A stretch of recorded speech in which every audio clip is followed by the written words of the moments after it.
And who doesn't love meatballs? They're so cute. Master the meatball with these simple secrets. What a clever idea! I love that. I did.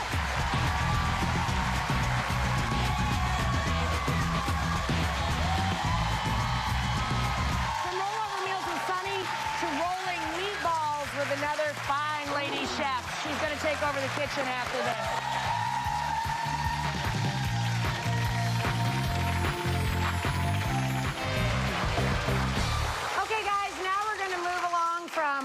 Rolling over meals to rolling up some meatballs. And here to help us out is a chef, a restaurateur, and an author of Donatella Cooks, and boy, can she. And she's absolutely gorgeous to boot. Please welcome Donatella Arpaia. It's so pretty in that color, honey. How you doing? Good. It looks like we called each other and said, let's wear the blue.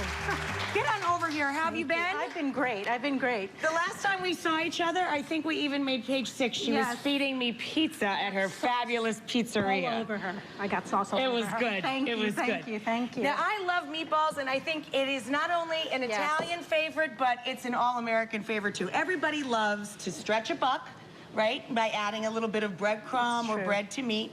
But who doesn't love meatballs? They're so cute. I love it, and it's one of those things that evokes a lot of emotion. Everyone has their own secret family recipe, and growing up on Sundays, I woke up to the smell of garlic, not bacon and eggs, so it's wonderful. I'm excited. And I did win Meatball Madness. I beat out all the male chefs. You beat out the men. That's right. She schooled those men. I love it. Meatball 101 right here, guys. So for me, I think just looking at your roadmap of what you got going on here, for me and our family, it was all about the moisture. Same in yours? Absolutely. Yeah. And the bread, as opposed to breadcrumbs, there are different theories. Yeah. I like to use the bread, and I like the cheap supermarket Italian bread. Yeah. In the white paper bag. Do you know which one I'm talking exactly. about? Please, we grew up with it. Sure. Some people use milk. I use water because this is my mother's recipe. And you got to do it the way Mom did, You right? have to do it the way I tried to do it differently, and that's why she wanted to come because she's a huge fan. But she would have started criticizing me, so she would have been like, no. Well, we're not going to do that. So school us. Okay. Teach. Your hands are going to get dirty. Let me take off the ring. Gotcha. 2 pounds of ground beef. A lot of people use different meats. I use beef or veal in my restaurant. Okay. Bread that's been moistened with hot water for about 10 minutes. Squeeze it, get all the water out. Isn't that fun? Yes. Yeah, getting in there and just, here, can I squeeze Yeah, some please too? do. It looks like so much fun. Please do. You get out all your aggression. Get out all your You know, Italians, we don't measure anything. No, right? It takes the fun out of it. It's all about what seems right and how much moisture is in the air and the egg. 1 egg, I think fresh flat leaf parsley. It goes in just about everything, don't you find? Goes about everything. Parmigiano Reggiano. That's my baby girl. Lots of cheese. And fresh Lots of garlic. And now, if you got into a fight with your husband, not that we fight with our husbands. Occasionally, this is how you get people. you really do get messy, and you really have to get in there. You really have to do this for 5 minutes until it becomes uniform and consistent and blended. Can you get me a little salt and pepper? Absolutely. Thank you. Let me pop around to this side. Enough salt, enough pepper. I have my ragu braising over there. I do a nice meat ragu, and I let it braise for about 2 hours. I got sausage, 2 pots going. I got one over here. So you've got sausages, I have sausage, bone-in spare rib, red wine, garlic, celery, and I just let it braise for at least 2 hours. And you know what? And we've got some meatballs cooking in this one as well. Now, enough food to feed an army. When it's nice and uniform, right?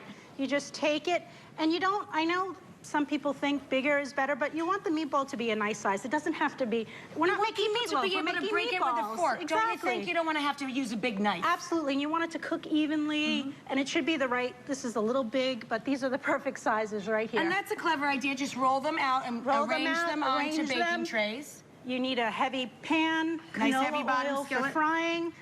And you want to fry them, and this is another important thing, you want to fry them on each side for about 6 minutes till a nice crust forms. You want to get a good caramelization on that meat then. And don't keep turning them, just leave them alone. Just let them be. Now once you get the whole batch fried, I'm going to slide it into this pot over here. Put it in there. Gotcha. And then we got 1 pot already cooking there. And you let it cook for a minimum of 45 minutes. 45 minutes down in the sauce. And if it stays longer, it's even better. Okay. And that's And then it. we've got some We have pasta our spaghetti, cooked up, and we have starchy cooking water. of course, which is always good at the last minute. And we want to toss Here's some your sauce. ladle, babe. Thank you. Let me get this out of your way. I'll do the By old the way, the switcheroo. oval pot for the spaghetti. Fun, right? I was The like, spaghetti is I never long. thought about that. I was like, Yeah, why I'll did I hold that never think for you. about that? There you go. And we wanted to... A little splash of this, Yeah, babe? a little splash. And there's some tongs there. a little tongs. And start working it all together. Absolutely. Don't you hate it when you see pictures on like a jar of Where bottled it's- sauce where it's just naked the white spaghetti? It Isn't that bothers creepy? me. It bothers me. too. Like on a deep level. It offends me. That's it. Who wants naked spaghetti? That's no good. That's it. Sunday, add a little fresh parsley, add a little Parmesan on And a top. little more cheese on A top. little more cheese on top. You know, it reminds me, my grandpa done. used to make this on Sundays, and he'd separate all the meats onto a big platter, toss all the spaghetti with the sauce, and everybody come up like a big buffet line. And we used to eat them actually when they were fried, and we used to go in the kitchen and steal them before she put them in the sauce. Because once they come out of the frying pan, they're so good. So. Oh, let me hold up the book again. my I want to winner. show people. Thank Hey, you. Why don't you crack open a little Oh, martini? yes, and a Rossi martini. for These us? are my favorite. Meatballs and martinis. Little rosé. Look, these are so cute. So, by the way, guys, the book is Donatella Cooks. It's simple food made glamorous. It's a great title. And this is the most adorable thing I've ever seen. Yeah, these are Is this martini new? mini. Yes, they're incredible. And they're so great for entertaining. You can put a straw in so you don't have to worry about glassware and still look elegant. Girl, It's my cheers. answer to a beer. Is that not the cutest thing ever? Rosé sparkling? We make such a mess every time together. We're Italian. It's either covered with pasta sauce or martini. Well, come back for some pizza, I Donatella's. will, baby. Thank We're going to you. put up the info for Donatella's restaurants, the cookbooks in stores now. Up next, I'm going to do a little cooking after we get done with a little bit of this, right after this.